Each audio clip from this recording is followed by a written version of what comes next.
you were here for the last video, you saw me do the bodice and the sleeves of the dress, and now it's time for the skirt. So here's where we're at. I've got, I think, about roughly 7 yards of fabric, and I don't actually have like a pattern that I'm going to be using because I'm just going to do a simple rectangle, really long rectangle, that I'm going to pleat until the top is about the size of my waist, and then I'll attach it to the bodice. And then I'm just going to figure out pockets and closures and that kind of thing as I go, so I think that's going to be fine. And the one dilemma I have, though, is I could either do it where I have one big piece of fabric and I just pleat it all, but then it might be a little short with this fabric. It's very close, so it might be okay, but it might be short. Or I could cut like pleats, not pleats, what am I saying? I could cut like panels, that's the word I was looking for, panels, sew them all together, gather it up. That way I could make it plenty long enough, but I'm going to be a bit tight on how wide it is, and it might not fit over my hoop skirt. So I think I'm going to go with the long waist, and if it's too short, I can buy more fabric and add like another panel underneath, like this dress, which actually looks really cool. So if I have to do that, I don't really mind. So that's the plan, and now I'm going to get all the wrinkles ironed out of this so we can make some sense of it.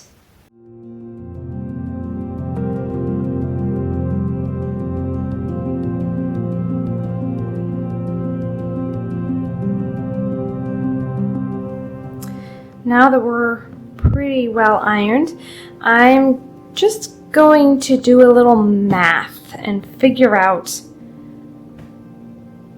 the pleats and how big they should be and how much they should gather and all that sort of thing, because I don't want to have to rip all my pleats out if I do it wrong. So, little math time. So fun.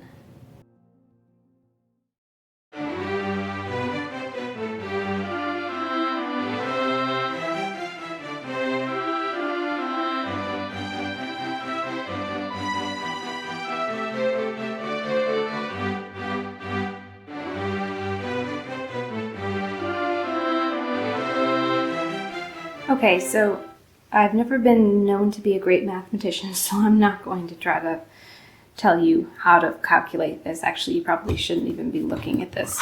But anyway, I think since I have 200 inches, I'll show it to you, 200 inches of fabric width that I'm going to be pleating, and then I have, like, I need to get down to about 26, but I'm adding a couple inches just because it's good to have a little extra. So about 28, 29 inches. So I think, so basically 7 inches needs to go into every inch of pleats. So 7 inches of fabric. So that's a lot of pleats, but I think that makes sense. So I think I'm going to go with that, and hopefully it'll work. Just ignore this line, this was a mistake. Yeah.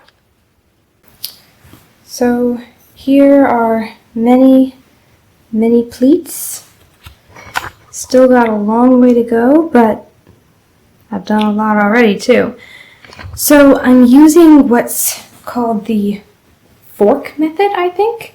I actually just learned this the other day, which has been super helpful. I watched a video on it by Bella May Designs. I can link that video down below, but it was super helpful, and I would check that out personally. So anyway, I'm just doing this little thing that helps get the pleat, but she does a lot better job explaining it than I do, so I will leave that to her. But anyway, that's what I'm doing right now. Many, many pleats.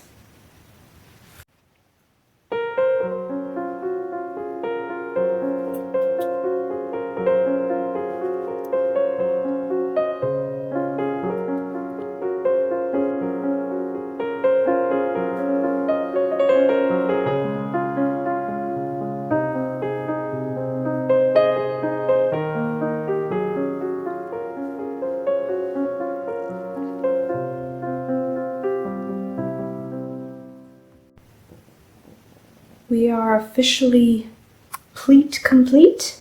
Yeah, that's kind of corny.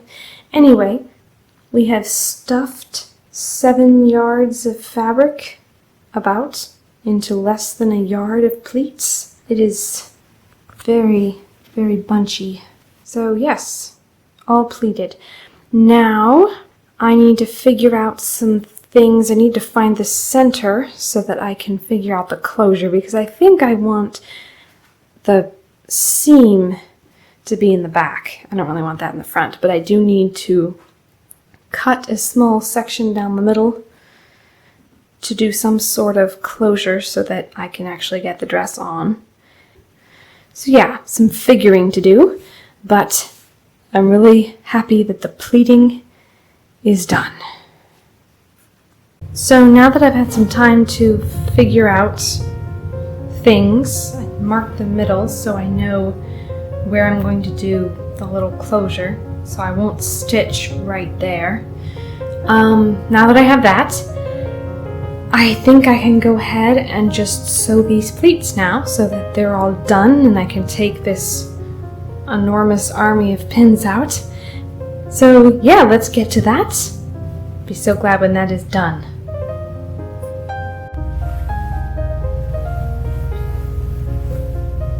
My goodness, this is a lot of fabric. Okay, here goes.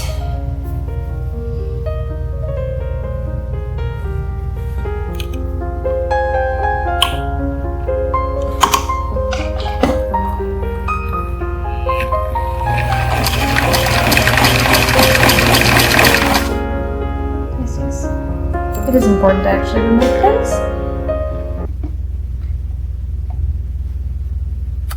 And the power just went out. Okay. Yep, well, sewing machine's not working because I have no power. I didn't realize it was storming that bad. Okay, well, hold on. Well, I'm not quite sure what was up. The power went out briefly, but we're back on, so here we go. Continue sewing.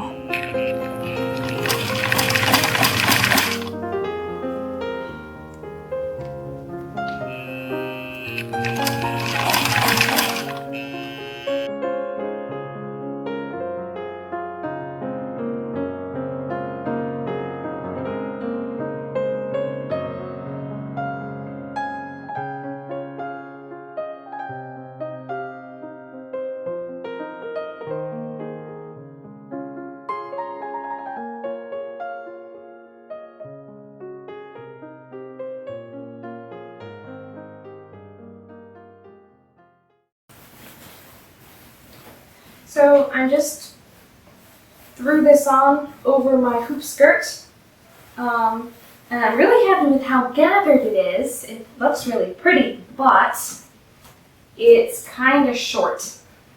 I don't think ladies wore their skirts quite that short. Like, this is me standing up straight.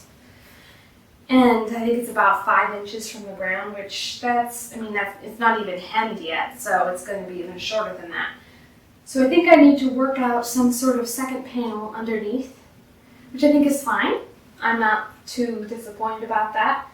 I have a lot of extra fabric, like around the waist. I made it wider than it needed to be, so maybe I can use some of that.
Now that that's done, I think the next thing I'm going to do is work on the second panel to make the skirt longer. I have 4 long strips of extra fabric here that I cut to make the bottom panel of the skirt.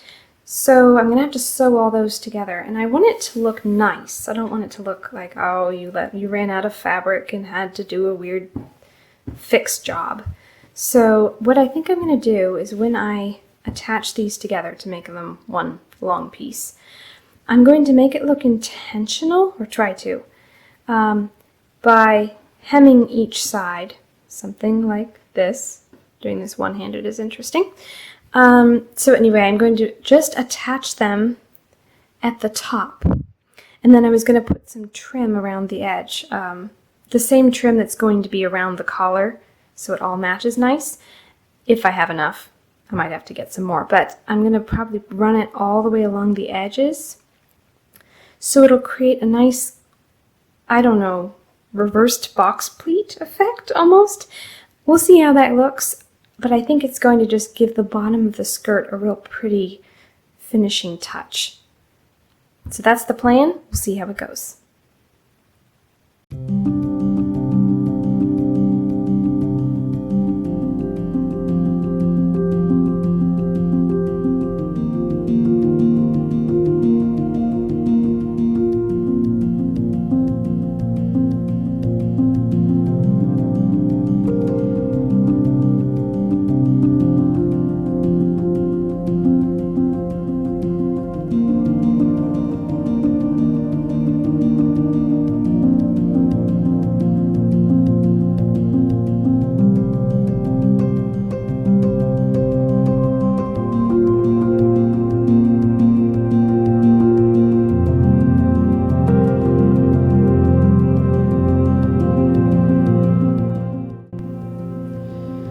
So this morning I finished these up. I think they look pretty nice.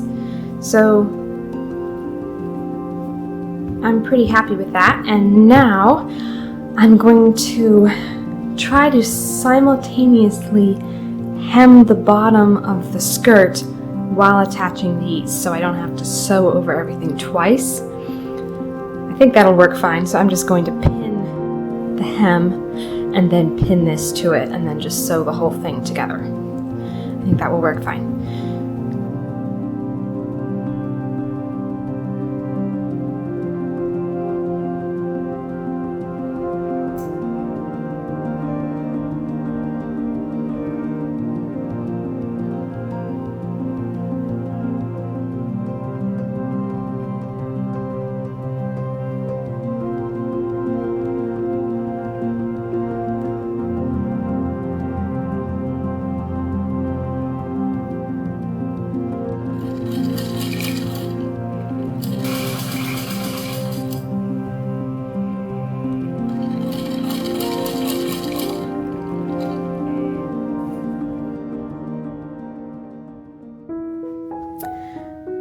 For the belt, I just took a strip of fabric and attached some decorative ribbon to the front and then just stitched that onto the dress, and later I did a closure. So that part was done. Now that the waistband is nicely in place, the last major thing that needs done to this dress is the collar, because we can't leave it like that. That would be so sad. So I've looked at some different pictures of dresses from the time period, and I found one I really liked that had a lace collar with like a dark band in the middle. So I thought I would try to do something like that. So I've got this lace and the same dark trim that I used on the bottom of the skirt. And so I'm going to need to fiddle with this and try to figure out what I want to do. So, be back with that later.